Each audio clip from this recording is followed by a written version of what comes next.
Nothing is good enough that can't be made better. That was the motto of the Grand Rapids-based Austin Automobile Company, founded in 1901.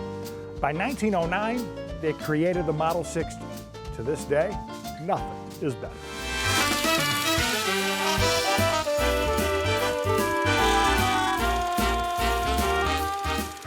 A world of wonder, where fantastical music machines provide the soundtrack for a tantalizing stroll through history.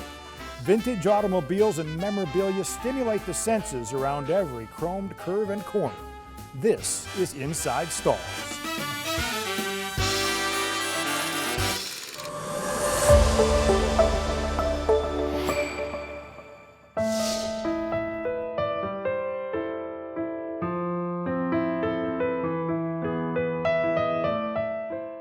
The Austin Automobile Company was founded by James Austin and his son, Walter.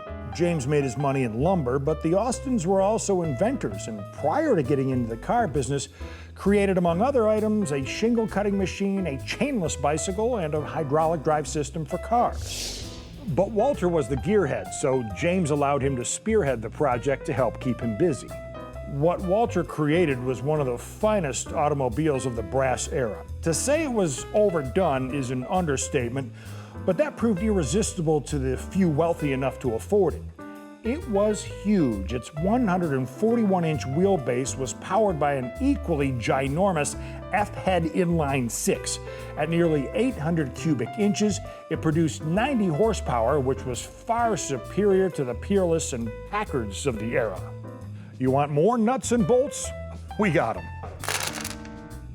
The ignition is two separate systems backed by two sets of spark plugs, magneto, and batteries with a single coil and distributor. The transmission features annular bearings, selective type with 4 forward speeds.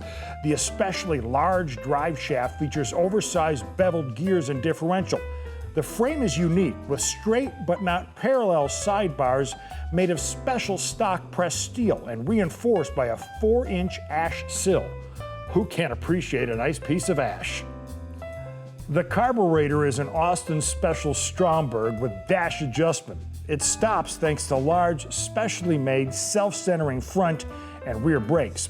It has a full floating rear axle, semi-elliptical front, and 3/4 elliptical rear springs, seating for 7, and 5 headlamps to light the way.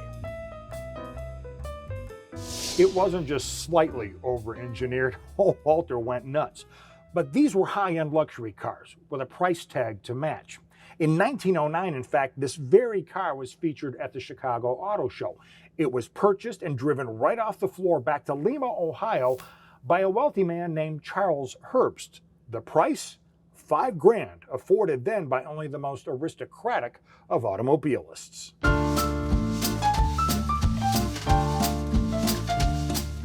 Here's where the story gets good. Herbst knew the car was special and kept it in excellent condition for the next 37 years. Following his passing, the family agreed to sell it to renowned collector Barney Pollard, who brought it back to Detroit. Pollard enjoyed the car for years and kept it on display at the Crawford Auto Aviation Museum for another 30 years until his family turned it over to just its third owner in 1983. In 2013, it found its way into the hands of its now fourth owner, Stahls.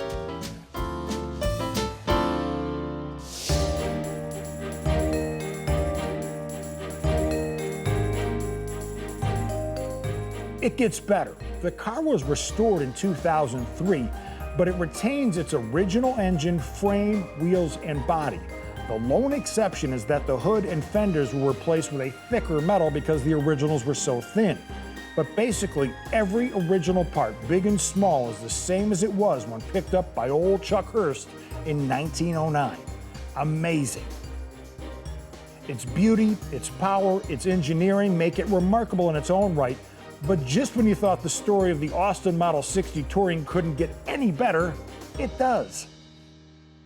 The Austin Automobile Company folded in 1920. During its existence, just 500 cars were made. This is chassis 62 and engine 62, quite possibly just the second Model 60 ever built. While it may be the second, it's definitely the last surviving Model 60 known to be in existence to this day.